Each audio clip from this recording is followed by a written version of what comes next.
Hello everyone, आज हम लोग कार्डियोवैस्कुलर सिस्टम का अगला लेक्चर करेंगे जिसमें हम लोग कार्डियक साइकिल के बारे में पढ़ेंगे। ठीक है, तो इस लेक्चर में हम लोग कार्डियक साइकिल, कार्डियक रिदम या फिर कार्डियक एक्टिविटी कैसे होती है उसके बारे में हम लोग पढ़ेंगे। ठीक है, तो सबसे पहले कार्डियक साइकिल होता है क्या, इसका डेफिनेशन।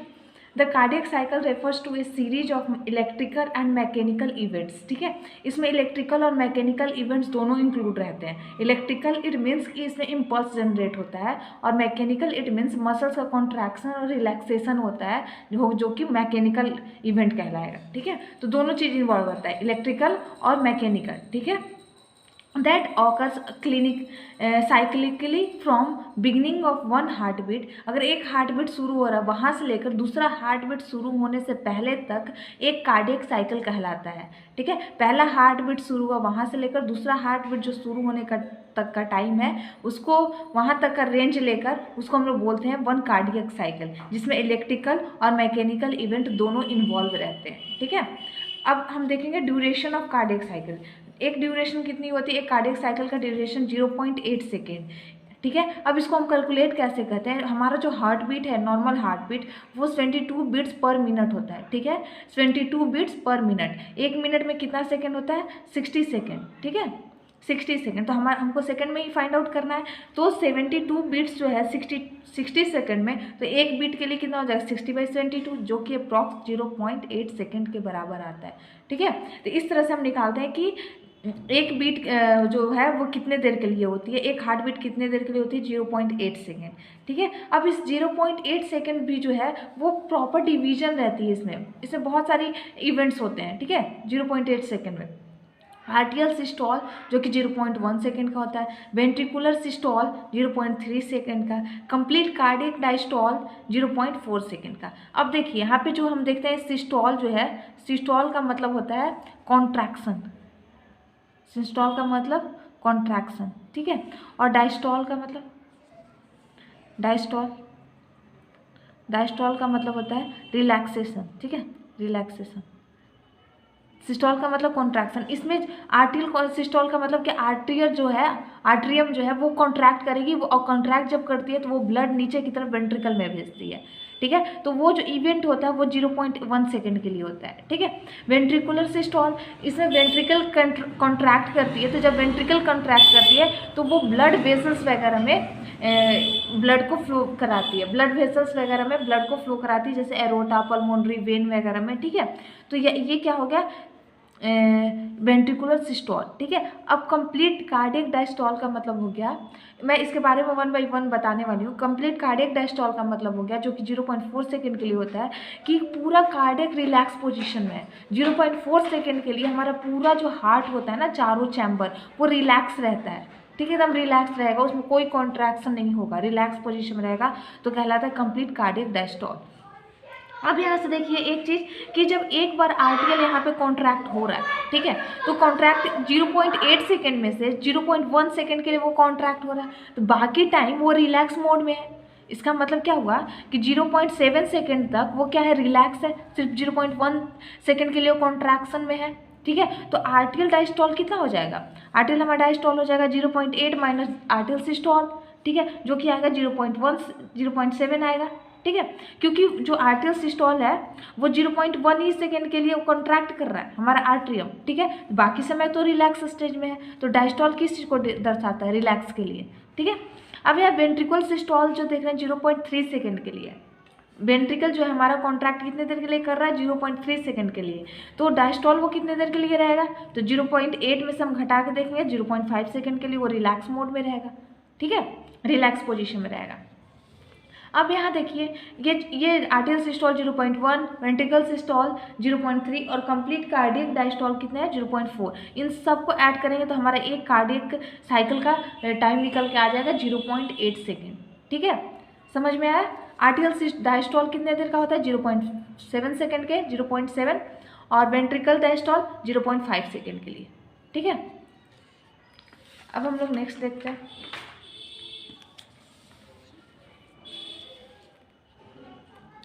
आर्टियल सिस्टॉल। ठीक है,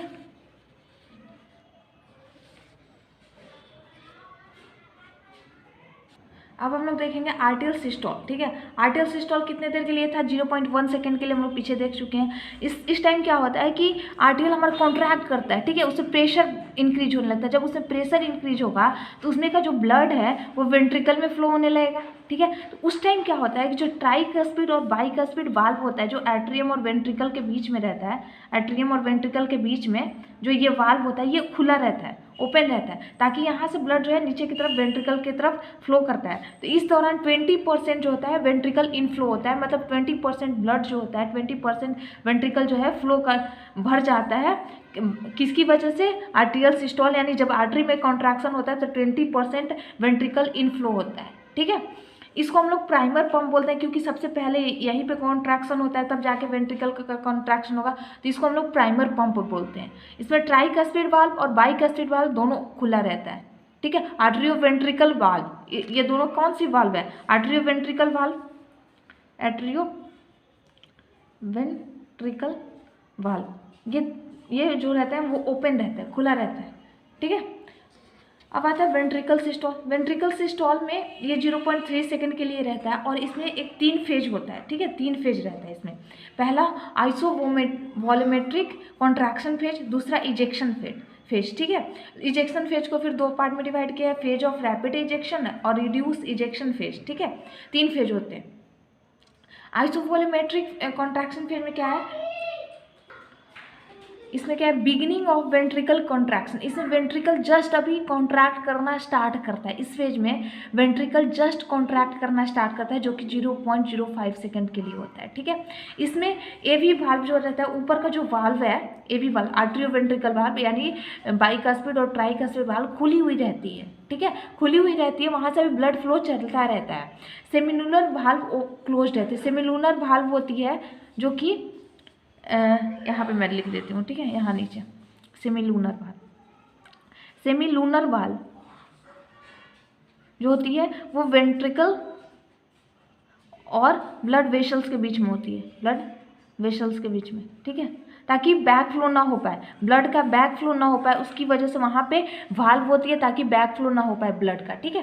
तो सेमिलूनर वाल्व क्लोज रहती है, क्योंकि वेंट्रिकल से ब्लड कहाँ पे जाता है, वेंट्रिकल से ब्लड जो है अब वो कहाँ जाता है, ब्लड वेसल्स में जाता है, ठीक है। तो अगर वो वाल्व क्लोज है तो अभी इस फेज में वो ब्लड जो है वेंट्रिकल में ही है, वेंट्रिकल से अभी ब्लड यहाँ नहीं गई है, ब्लड वेसल्स में नहीं जा रही है, ठीक है। Intraventricular pressure gradually increases. अब क्या हो रहा है कि उसमें अगर ब्लड आ रहा है, वेंट्रिकल में ब्लड आते जा रहा है तो वहाँ प्रेशर इंक्रीज करते जाता है, ठीक है, बहुत ज़्यादा प्रेशर हो जाता है। जब बहुत ज़्यादा प्रेशर हो जाता है तब जाके ये वॉल्व जो है ओपन होती है, ठीक है। तो वो ओपन इस फेज में होती है। ओपन किस फेज में होगी, इस फेज में ओपन होती है। ये कितने देर के लिए होती है, 0.05 सेकेंड के लिए होती है, ठीक है। इस फेज में वॉल्व क्लोज ही रहेगा, सेमिलूनर वॉल्व क्लोज रहेगा, एवी वॉल्व ओपन रहता है, ठीक है। अभी ब्लड फ्लो चल ही रहा है, वेंट्रिकल में आ रहा है, लेकिन वेंट्रिकल स्टार्ट हो गया कॉन्ट्रैक्ट करना, जस्ट बिगिनिंग है, ठीक है। इसमें क्या है, फेज ऑफ इजेक्शन में क्या है, रैपिड इजेक्शन, यानी इसमें बहुत तेज़ी से ब्लड जो है वो वेंट्रिकल से अब कहाँ जा रहा है, ब्लड वेसल्स में जाता है। रैपिड इजेक्शन का मतलब क्या हो गया कि यहाँ से हार्ट से ब्लड जो है इजेक्ट होकर बाहर निकल रहा है, यानी ब्लड वेसल्स में जा रहा है। तो वेन इंट्रावेंट्रिकुलर प्रेशर, जब इंट्रावेंट्रिकुलर प्रेशर यानी वेंट्रिकल का प्रेशर जो है वो hydrostatic pressure of aorta, aorta क्या है, ये सबसे बड़ी आर्टरी है, ठीक है, ब्लड वेसल है, या इसका प्रेशर, इसके अंदर जो ब्लड है, इसके अंदर के ब्लड का प्रेशर और इंट्रावेंट्रिकुलर प्रेशर दोनों जब इक्वल हो जाते हैं तो सेमिलूनर वॉल्व जो है, इन दोनों के बीच में एक वॉल्व होती है, वेंट्रिकल के और ये एरोटा के बीच में वॉल्व होती है, ठीक है। तो वो वॉल्व जो होती है वो ओपन हो जाती है, खुल जाती है, ठीक है, वो वॉल्व ओपन हो जाती है। उस टाइम जब ओपन होती है तो ए बी वॉल्व जो है, जो आर्टरियो वेंट्रिकुलर वॉल्व है, ट्राइकस्पिड और बाइकस्पिड वॉल्व जो है वो क्लोज हो जाती है, वो बंद हो जाती है, ठीक है। अब यहाँ पे क्या होगा, इजेक्शन ऑफ ब्लड, बहुत तेज़ी से ब्लड जो है इजेक्ट होगा, किस में जाएगा, ब्लड वेसल्स एरोटा वगैरह में जाएगा। Major ventricle blood flow occurs, इस टाइम में सबसे ज़्यादा वेंट्रिकल से ब्लड फ्लो होता है, ठीक है। और इस टाइम प्रेशर जो होता है, वेंट्रिकल प्रेशर जो होता है बहुत पीक, बहुत हाई रहता है, ठीक है, इस फेज में। अब दूसरा है कि अगर हम हमेशा तो बहुत तेज़ी से ब्लड नहीं जाएगा, कुछ टाइम के लिए उसका धीरे धीरे प्रेशर डिक्रीज होता जाएगा। तो 0.15 सेकेंड के लिए धीरे धीरे उसका प्रेशर जो होता है वेंट्रिकल का वो डिक्रीज करने लगता है। इस फेज में रैपिड फ्लो इजेक्शन फेज के जस्ट बाद ये फेज आता है। This phase follows rapid ejection phase, ठीक है। रैपिड इजेक्शन फेज के बाद रिड्यूस इजेक्शन फेज आता है, ठीक है। इसमें वेंट्रिकल प्रेशर डिक्रीज करना शुरू हो जाता है, ठीक है। जब वो डिक्रीज करेगा तो ब्लड जो होता है वो धीरे धीरे, अब मोमेंटम हो गया कि बहुत तेज़ी से कॉन्ट्रैक्शन की वजह से वहाँ पे जा रहा था, तो अब धीरे धीरे वो उसमें ब्लड फ्लो करता है, ठीक है, ब्लड वेसल्स में जाती है, ठीक है। अब नेक्स्ट हम लोग देखते हैं वेंट्रिकल डायस्टॉल। क्या देखेंगे? Ventricle diastole. तो वेंट्रिकल डायस्टॉल में क्या होता है, ये कितने देर के लिए रहता है? 0.5 सेकेंड के लिए, ठीक है। इनिशियली शुरुआत में क्या रहता है, वेंट्रिकल रिलैक्स होता है। डायस्टॉल का मतलब हमने बताया कि अभी रिलैक्सिंग होता है, ठीक है, रिलैक्स होता है। तो वेंट्रिकल अभी जस्ट रिलैक्स होना स्टार्ट किया है। उस टाइम में क्या होगा कि रिलैक्स फेज कब आएगा? जब रिलैक्स फेज कब आएगा? जब उसमें ब्लड ना हो, ठीक है। उसमें का ब्लड जो है ब्लड वेसल्स में फ्लो करके चला गया हो सारा, उसमें से ब्लड वेसल्स में चला गया हो ब्लड, ठीक है। तो इस टाइम क्या होगा कि ब्लड इसमें आ चुका है, अब ये वॉल्व जो है वो ये जो वेंट्रिकल है अब रिलैक्स होने लगा है कि इसका काम अब खत्म हो गया है, ठीक है। तो अब क्या होगा कि इसमें जब ब्लड आने लगेगा, ठीक है, तो शुरुआत में ये वाला वॉल्व तुरंत अभी क्लोज नहीं होता है कि ब्लड आ गया और क्लोज हो जाए, बंद हो जाए, नहीं। शुरुआत में खुली हुई रहती है। जब इसका डर होता है, जब मान लेते हैं कि ब्लड पूरी तरह से आ गया, अब चांसेज है कि बैक फ्लो हो सके ब्लड का, यहाँ वेसल से अंदर की तरफ ब्लड जाने लगे, ठीक है, चांसेज ऐसा हो, तो तुरंत ये वॉल्व जो है, यहाँ पे वॉल्व होती है वो बंद हो जाती है, यहाँ की वॉल्व जो है तुरंत बंद हो जाती है। तो when aorta tends to back flow, अगर एरोटा से ऐसा लगता है कि बैक फ्लो होगा ब्लड का वेंट्रिकल में, तो एरोटिक वाल्व बोले या फिर सेमिलूनर वाल्व जो होती है रैपिडली क्लोज, बहुत जल्दी क्लोज हो जाती है, बंद हो जाती है, ताकि यहाँ से ब्लड अंदर इधर वेंट्रिकल की तरफ फ्लो ना हो, ठीक है। दूसरा नाउ अब क्या होगा, ए बी वाल्व यहाँ से क्लोज है, ठीक है, ये भी क्लोज है, ये भी क्लोज है। अब देखिए यहाँ पे ये वेंट्रिकल, ये आर्ट्रिकल हो गया, ये वेंट्रिकल हो गया, ठीक है। यहाँ पे से जो ब्लड जा रहा था ये भी वॉल्व क्लोज हो गई, ठीक है, ये भी वॉल्व क्लोज हो गई, ये भी वॉल्व क्लोज हो गई, बंद हो गया ये भी वॉल्व। तो अब ये एक कंप्लीट क्लोज चैम्बर बन जाता है, वेंट्रिकल जो है कंप्लीट क्लोज चैम्बर बन जाता है। ये भी वॉल्व क्लोज हो गया, सेमिलूनर वॉल्व क्लोज हो गया, तो वेंट्रिकल एक क्लोज चैम्बर, एक बंद चैम्बर बन जाता है, ठीक है, वेंट्रिकल डायस्टॉल के टाइम में। आफ्टर डिक्रीजिंग इंटरवेंट्रिकुलर प्रेशर, जब इंटरवेंट्रिकुलर प्रेशर क्या होगा, डिक्रीज करने लगा, एकदम जीरो पे आ जाएगा, तो जीरो पे जब आ जाता है तो यहाँ पे क्या होता है कि ये वाला जो वॉल्व है, ये वाला वॉल्व ये धीरे धीरे खुल जाता है, ठीक है। जब इस खुल जाता है, ये भी वॉल्व ओपन हो जाता है, तो इससे ब्लड इसमें फ्लो करने लगता है, आर्ट्रियम से वेंट्रिकल में ब्लड आने लगता है, ठीक है। अब यहाँ एक चीज़ देखिए कि pressure changes in cardiac chamber. अब यहाँ पे आप देखेंगे कि चारों मैंने चैम्बर लिए, right atrium, left atrium, right ventricle, left ventricle. इसमें सिस्टोलिक जब कॉन्ट्रैक्शन होती है तब कितना प्रेशर होता है, जब डायस्टोलिक के टाइम में चारों में जीरो रहता है प्रेशर, और सिस्टोलिक के टाइम में 5.6 mmHg, इसका 7.8। इसमें आपको दो चीज़ें याद रखनी है, सबसे ज़्यादा प्रेशर कहाँ होता है, वो लेफ्ट वेंट्रिकल में, क्योंकि यहाँ से ऑक्सीजनेटेड ब्लड जो है सारी बॉडी में जाती है एरोटा में, और यहाँ से डीऑक्सीजनेटेड ब्लड आती है पल्मोनरी आर्टरी से, आती है राइट वेंट्रिकल में, ठीक है, सॉरी यहाँ से जाती है। तो ये 25 mmHg यहाँ का होता है। सबसे ज़्यादा कहाँ होता है, लेफ्ट वेंट्रिकल में, याद रखिएगा, सबसे ज़्यादा प्रेशर लेफ्ट वेंट्रिकल में होता है। इसीलिए लेफ्ट वेंट्रिकल का जो वॉल होता है ना, वो सबसे मोटा होता है, ताकि उस प्रेशर को झेल सके, ठीक है। अब इसमें हम लोग देखते हैं कंडक्टिंग सिस्टम ऑफ हार्ट की कंडक्टिंग सिस्टम कैसे काम करती है, हार्ट कैसे कॉन्ट्रैक्शन होता है। तो कंडक्टिविटी, ठीक है, it is the property of heart, ये हार्ट की प्रॉपर्टी है, by which rhythmic electrical impulse generated and conducted through out the heart. इसमें क्या होती है कि इम्पल्स जनरेट होता है, इलेक्ट्रिकल इम्पल्स जनरेट होता है, जो कि हार्ट के चारों तरफ, हार्ट के सारे मसल्स में जाती है वो इम्पल्सेज, और जाने के बाद वहाँ कॉन्ट्रैक्शन कराती है, ठीक है। तभी तो ये कॉन्ट्रैक्शन होने की वजह से ब्लड फ्लो होता है। It is contraction of myocardium, कहाँ वो कॉन्ट्रैक्शन कराती है, मायोकार्डियम लेयर में। हमने लेयर पढ़ाया है मायोकार्डियम, पेरिकार्डियम, ठीक है, तो मायोकार्डियम वाले लेयर में ये कॉन्ट्रैक्शन कराती है हार्ट मसल्स लेयर में, जिसकी वजह से ब्लड जो होता है पुश आउट होता है हार्ट से ब्लड बाहर की तरफ जाता है। जब कॉन्ट्रैक्शन होगा तभी ब्लड जो है वो बाहर की तरफ फ्लो होगा, ठीक है। अब इसमें बहुत सारे कंपोनेंट हैं जो कि कंडक्शन कराते हैं, SNA node, sino atrial node, internodal pathway, atrio ventricular node जो कि एवी नोड बोला जाता है, बंडल ऑफ एस और प्रिकेंजे फाइबर। इसको याद रखिए, इसको पेस मेकर ऑफ हार्ट बोलते हैं, एसए नोड को पेस मेकर ऑफ हार्ट बोलते हैं, ठीक है। अब यहाँ पे आप देखेंगे इस फिगर में, देखिए ये हमारा superior vena cava, superior vena cava के जस्ट नीचे यहाँ पे होती है हमारी एसे नोड, फिर ये होती है एवी नोड, ठीक है। और इन दोनों के बीच में ये जो फाइबर्स है ना, इंटरनोडल फाइबर्स कहलाती है। एसे नोड, एवी नोड, इन दोनों के बीच में जो फाइबर्स होती है वो कहलाती है इंटरनोडल फाइबर्स, ठीक है। ये बंडल ऑफ हीस होती है, 2 बंडल आती है, फिर एक लेफ्ट की तरफ चली जाती है, एक राइट की तरफ चली जाती है। तो जो लेफ्ट और राइट की तरफ जाती है उसे प्रोकेंजे फाइबर बोलते हैं, इसको बंडल ऑफ हीस बोलते हैं, ठीक है। अब देखते हैं कैसे कैसे कॉन्ट्रैक्ट इसका इम्पल्स का कंडक्शन होता है, ठीक है। इम्पल्स कंडक्शन कैसे होता है।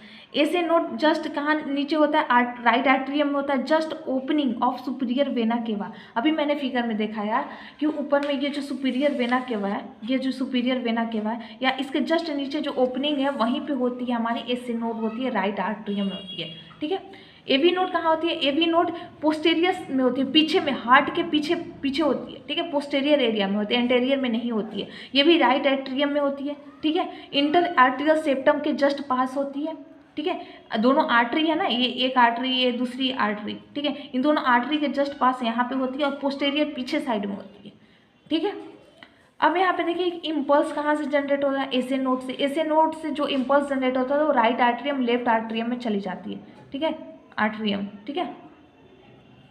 फिर वहाँ से इंटरनोडल फाइबर, जैसे कि मैंने फिगर में बताया, फिर वहाँ से एवी नोड्स में जाती है। एवी नोड्स के बाद वो बंडल ऑफ हीस में जाती है, जो कि बंडल ऑफ हीस कहाँ होता है, इंटरवेंट्रिकुलर सेप्टम में, ठीक है। अभी मैंने बताया, फिगर में देख लीजिएगा। फिर उसके बाद वो राइट और लेफ्ट बंडल ऑफ फाइबर्स में डिवाइड हो जाती है, जो कि प्रोकेंजिया फाइबर्स कहलाते हैं, और वेंट्रिकल मसल्स में जाती है। वेंट्रिकल मसल्स को कॉन्ट्रैक्शन में हेल्प कराती है। तो आप देखेंगे आर्टरियम को कॉन्ट्रैक्शन में कौन हेल्प कराता है, एसे नोड का जो इम्पल्स है वहाँ से, और जो वेंट्रिकल मसल्स में कॉन्ट्रैक्शन कहाँ से हो रही है, प्रोकेंजिया फाइबर्स की वजह से, ठीक है। रेट ऑफ इम्पल्स प्रोडक्शन जो है SnO2 के द्वारा 1 मिनट में 60 से 80 रेंज है, 60 to 80 के रेंज में इम्पल्स जनरेट करती है, जो कि हमारा हार्ट बीट होता है, ठीक है। और वेलोसिटी ऑफ इम्पल्स, इसके पास इम्पल्स आ रही है तो सबसे ज़्यादा तेज़ी से इम्पल्स किसके पास आती है, प्रोकेंजिया फाइबर्स के पास सबसे ज़्यादा तेज़ी से, ठीक है, याद रखिएगा। मिनिमम सबसे कम कहाँ पे आती है, एवी नोड्स के पास, ठीक है। ये ऑप्शनल में आ सकता है ये सारी चीज़ें, ठीक है।